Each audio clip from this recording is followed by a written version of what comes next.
sure that blacksmith's gonna beat this here shindig? Sure he's here. Everybody's here tonight.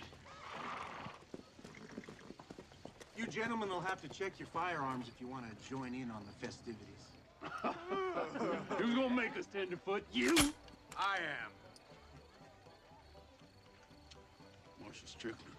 I didn't know you was back in town. If you can't read the sign, Tannen, I presume you can read this. Pretty tough armor when you're pointing a scattergun in a man's back. Just like you, Tannen, I take every advantage I can get. Now, you gonna check your iron? I was just joking with you, Deputy. Of course I want to check my iron. We all were, weren't we, boys? Yeah, right. Tannen, your knife, too.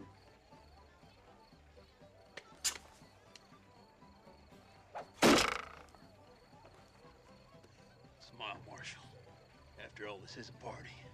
The only party I'll be smiling at is the one that sees you at the end of a rope. Have fun!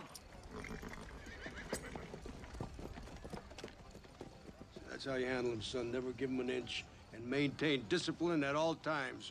Remember that word. Discipline. I will, Pa.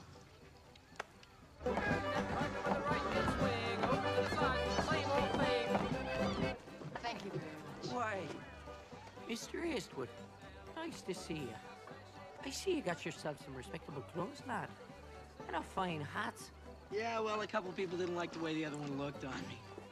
Sure, and that one suits you, Mr. Eastwood. It's very becoming. Wow, thanks. Hey, Frisbie, far out. What was the meaning of that? It was right in front of him. Their partner halfway around the session.